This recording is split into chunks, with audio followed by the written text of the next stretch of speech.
2, 3. Magandang gabi sa lahat na nakakapanood dito, sa lahat ng tao, no? But dun sa usapang lalaban ng presidente, hindi naman ako lalaban. Kasi lumayas ako sa amin sapagkat gusto kong ayusin yung buhay ko. So, shoutout sa lahat ng mga tao. Sa Chaong, sa Sariaya, sa Candelaria, sa Caliraya, sa Kalawan, sa Bae, sa Cavite, sa Los Baños, at sa buong NCR, sa buong Kapampangan, sa buong Kapangasinan, sa buong Mindanao at buong Visayas. Luzon, Visayas, Mindanao. Magandang araw po sa lahat. Napanood ko. Gusto ko lang sabihin sa lahat na hindi ako famous, hindi ako masamang tao. No? Pero yung tago sa'yo na matagal na panahon kung sino yung tatay ng masamang tao. So, hindi ko na sinabi sa mga kapatid ko, pagkatao ko, na hindi rin naman nila alam yung detalye. Yung nakakaalam ng detalye kasi, yung tatay ko. Yung nagpanggap na tatay ko, binabastos ako long time ago na ang tatay nun, yung Carl Francisco Gracias, yung ay tatay ng panganay, yung kapatid. So dalawa lang kami ng kapatid ng panganay. Ako, ibang ama ko. Akala ko, itong kinikilala niyang ama ko rin. Yung pala, hindi. Iba pala ang tatay ko, si Dolphy. So sa tagal na panahon, tinago sa akin yung tagal na sekreto. So, hindi ko gusto sabihin na nagpapanggap ako. Depende ko tatanggapin ako ng mga kapatid ko. Yes or no, okay lang. Pero hindi ako mukhang pera para makihati pa kung ano meron sila. Ang akin lang bilang kuya, ate, gabay na lang nila. Malamal ko, syempre yung luksong dugo, syempre nararamdaman mo. Yung sarap ng pakiramdam na may kapatid pa pala ako. Meron pa pala akong pamilya. Yun. Abot naman sa attitude ko sa Alaminos, ini-scam ako nila. Ngayon, kakabili ko na ng bagong cellphone. Pinagirapan ko tumagapon para lang maipakita sa lahat ng tao na ako ang in-scam. Kinuha yung cellphone ko pati pera So, yun, okay lang yun. Palipasin na natin yung nangyari. Kakarmay naman sila sa ginawa nilang kamalitan. So, mawala ako sa mundo Yung sinaktan nila ako, tapos sinawakan nila yung bag ko. Na ako, kakagising ko lang sa simbahan. Kasi kasundo sa payo ng mga vendors doon. Kung ano sa simbahan mo doon ako natulog, nagising ako. Nang dami sinabi na may patay. So, ganito yung nangyari. Hindi ako pinakinggan ng barangay. Nakita ng mga tao yun. Yung mga tangang tao ng mga vendors doon, pati yung mga tao rin, hindi man lang ako kinampen. Tama naman ako na nangyari ko sa Alaminos kung gabi. Alis, nakakaya totoo lang nakakaya ko. Minalasupo sila ako, tinatakpan ko yung mukha ko, may sakit ako. Nakakawa, mahika ako May sakit ako sa puso. Hindi ko na ako nalapit sa tao. Nakakawa kasi. Totoo yun. Mahina yung system ko, sakitin ako. Pero hindi ako para makipag-away sa kahit sinong tao. O ano man, malakas man o hindi. Pero para sa akin, hindi na ako nire-respeto ng buong tao sa Pilipinas Hindi na ako nire-respeto ng kabataan, ng mga bata, na hindi naman ako katatawanan na para pagtripan nyo ako, no? Sa sobrang inggit nyo, yan yung mali sa atin, no? Totoo lang, ayoko gawin tong vlog na to. Nalas ko nung binababoy ako, pag ako nakatingin sa isang lalaki, hawakan yung titi nila. Bastos yun Tapos, ito pa. Yung pinipil ka maging luka-luka. Based of my life na ngayon, nasasaan lang ako ngayon, sa ngayon for safety of my life. Ayoko sa kapatid ko, kay Kuya Clyde, sinusubaybayan ako. Tuwing na, kahit kay Anthony, kahit kanino man sa mga kakapatid, kahit makalag-galaw huwag yung subaybayan kung gusto ko gawin na doon ko. Kahit sa batas. Okay lang sana kung yung subaybayan mo bubuhayin mo ko, hindi, papatayin mo ako diba? So kung kayo, wala kayong pakiram sa akin, pakiramdam. Yung pakiramdam ko, na tinago mo yung lihim sa akin, hindi dapat yung tago. Hindi ko naman pala tatay yun Bakit? Kailangan mo itago sa akin yung matagal na panahon na mismo nanay ko na mismo yung naganap sa akin. Nakita ko sa kayo. Sabi ko ng nanay ko, sabi na, nak, bago ako mamatay, kunin mo yung ashes ko. Sabi, kunin mo yung ashes ko, ilibing mo ako. Kung saan gusto mo. Ma, sabi ko, ma, gusto mo, ilibing na lang ito sa San Pablo City. Sabi ko ngayon, pwede. Kung saan ka masaya, kasama mo ko lagi. Sabi ng mama ko. Si mama kasi, hindi siya yung showy sa showy sa tao. Hindi siya showy sa lahat. Nakuha ko yung ugali ng mama ko. Pati yung ugali ng tatay ko na komedyante. Yung pagiging matare ko, nakuha ko sa mama ko. Pero yung ugali ko naging komedyante at pagiging mabait sa tatay ko. Kita naman sa mukha ko kung sino yung kadugo ko, diba? So, hindi ko para gamitin yung pamilya ko sa pagsikat ko. Kasi gusto ko sila yung mismo matutong hanapin ako at mahalin ako bilang isang kapatid.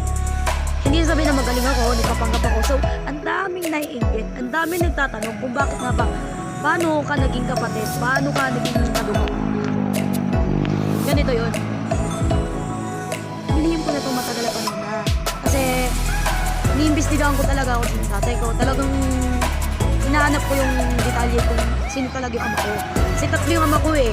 Si Hiil na Santa Ana, at ito yung sa QC na si Jetro. Hindi ko tatay na pangalan yun. Ngayon nag-away yung Jetro hindi kasi attorney yun. Ito yung istorya. Siya ay merong 21 na anak. Sabi niya 29. Hindi ko maintindihan kung ano kasi ito. Yun nga, sobrang sinungaling nga daw. Pero dapat ikukulong na yan ng cybercrime eh. Ako yung nakiusap para wag siya ikulong. Ako yung nakipag-usap 1-in-1 sa telepono. Sabi wag na po, yan na. Ako na lang po yung nakikiusap. Pinagbigyan siya kasi gawa ko. So sa mga kapatid ko na wala utang na loob, na stepsister ko, na pinaasa ako ng matagal na panahon, si Maya, si Mau, pati iba kong kapatid, si Yuspeon, yung mga pulis na maganda ng buhay. Ikaw, pinagtripan niyo ako sa batas. Pinagtripan niyo yung buhay ko. So ako, nananahimik ko sa buhay ko, lagi niyo pinakikialaman na hindi naman dahil pakialaman. So ito pa sa mga tao, they don't understand what I'm telling about. My not true sister and brother is on the daughter and son of Jetro Enriquez. He's not my original father. My original father is Dolce. And my half sister is Karil. Bandol. Epi, Asjepe, Eric. Lahat yan. Pero si Ate Karil kasi, alam ko iba ka nun. Sa akin, siya. Alam ko may nauna pa doon kay ate pa, mama na tawag ko yun kasi asawa ng ano ko rin, ng papa ko eh, si Dolpino. Kaya tawag ko mama na rin. Sa base ng istorya ko, ako hindi ako mukhang pera. Tapos to kasi, si Rendon kasi pagka makwentuhan na ng konti, nakikinig na sa mga salita-salita ng ibang tao. Kaya ayusin ko ngayon yung istorya para malaman nyo yung totoo at hindi. Ako kasi nananahimik ako sa ngayon, kung saan ako napunta, para makapag-isip-isip kung dapat bang ibalik ko yung sarili ko sa tamang posisyon na dapat kasama ko yung mga kapatid ko at maayos ang buhay ko. Nawala ako sa kalsada na pinapabagsak ko, ginagawa ko si Raulo. Ginagawa pokpok at hindi ko naman ginagawa. Alam mo yun, yung namamalimos ka na lang, halos walang-wala ka na. Halos natulog ka na sa kanila. Kasalanan yung mga tao. Kasi kayo yung mga tao walang magawa sa buhay. Dito, naka-face mask ka na, wala ka respeto sa akin. Kasi tinatago ko yung mukha ko, identity ko sa pamilya ko. Kasi may pamilya rin ako iningatan. Kapatid ko na taga San Pablo, yung anak ko nasa Iloilo, nabunso yung panganay ko nasa ibang lugar, panganay ko. Yung privacy ng pamilya ko, nabubunyag kasi. Ako na lang yun nasa Facebook ko. Ako na lang yung nakikita mo, masaya ka na. Ako, isip bata man ako. Sabi mo, sira ulo na. Kung may chance akong lumawang president, go o wala, hindi ako lalaban. Pero yung mga aral sila na learn to love me as I am, learn how to love me as who I am, kung paano mo ako nakita, kung paano mo in-intera kung sino ako, nakasama mo, tinao kita. I carry you as a Filipino, I carry you as a foreigner, I carry you as who you are. All those people that be with of my life before until now, alam nyo yung pagkatao ko. Kayo lang ang nagisobra. Siniraan nyo ako, binabagsak nyo ako. Sana nagsisi na lahat ng mga tinirahan kong shout out doon sa mga tinad na tiniraan ko ng bahay na sininiraan yung buhay ko. Yung mga boyfriends na tiniraan ko na siniraan yung buhay ko. Every time you getting my worst of my life, na masaya kayo na nakikinig sa mga salita at tinaganan nyo ako, tapos ginaganan mo ako, binubrum-brum mo ako, walang hustisya. Hindi ako ng sabang tao. Matagal na ako nagtitimpe, pinitis ko lahat yun. Sa buong Pilipinas, hindi ko pa nararating na iba. Pasensya na sa lahat na nakakapanood ito. Ito po yung nangyayari sa akin. Sa kanila po ako natutulog. Naantay ko lang yung time na maayos ko lahat. Maayos ko lahat. Nung February lang climate ko yung katawan ng nanay ko. February 13 lang. Tapos yung libing ng mama ko, hindi ko pa nakasikaso hanggang ngayon. Pero isisettle ko doon sa lapid ay lalagay ko sa libing ng mama ko. Siyempre mahirap lang ako. Hindi naman ako umaasa sa mga kapatid ko. Kung sa kapatid ko, mahirap lang yes, princess. Diba? Kami tatlong anak ang nanay ko. Kasama si princess, sana masaya ko siya. Yung half sister ko.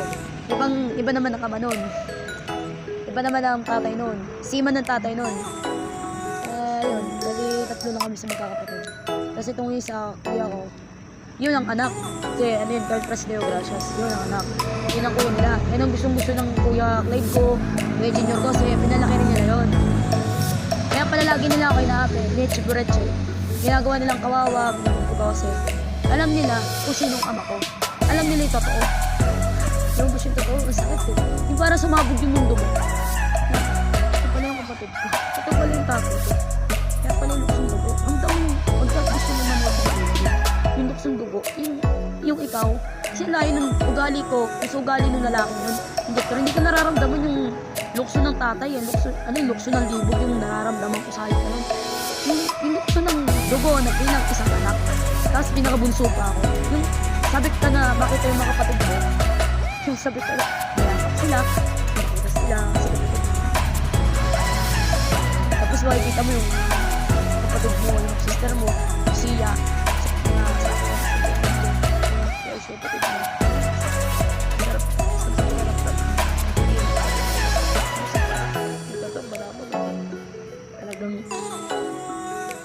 Kaya ako lumalaban sa buhay ko. Para sa kanila. Ngayon pag-ibig ko rin yun, sana magbago na siya. Mahiya siya sa mga kapatid ko. Mahiya siya sa akin pa na kasi kabahagi na niya showtime yan.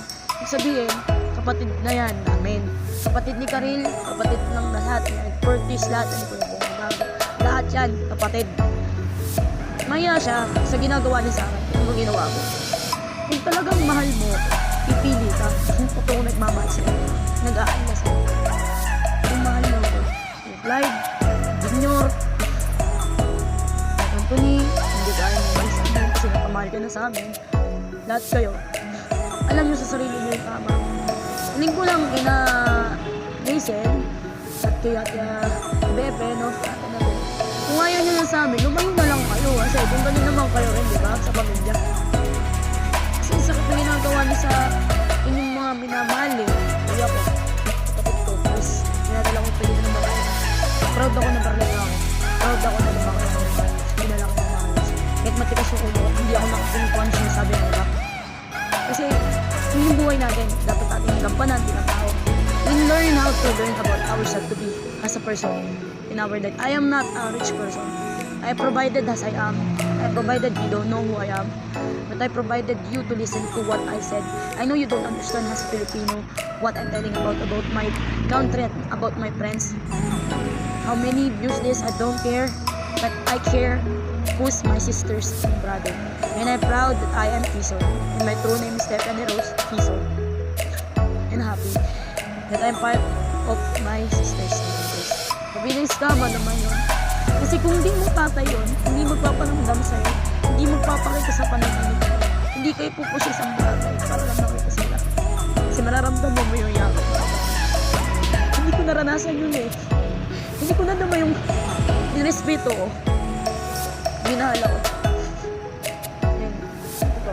Kaya sa lahat na nakapanood ito, mahal. Mahal na mahal ko kayo at thank you sa lahat. Nantulong mo sa lahat.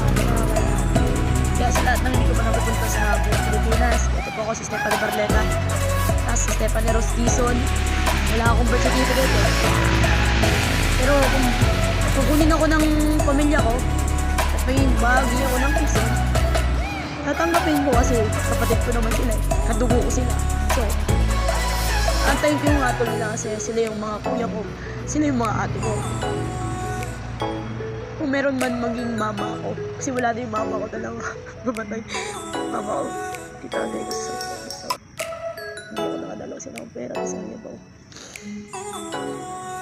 Kaya naman yung pamilya ko. Salamat ko sa pagpapanay. Pero kailangan ko bumalik sa totoong pamilya ko. Kung isa ng pamilya ko eh.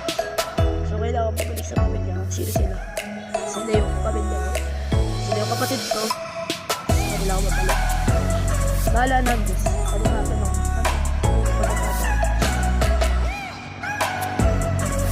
Ayun. Pag na-ayos ko yung buhay ko, saka ako papalibig yung mama ko.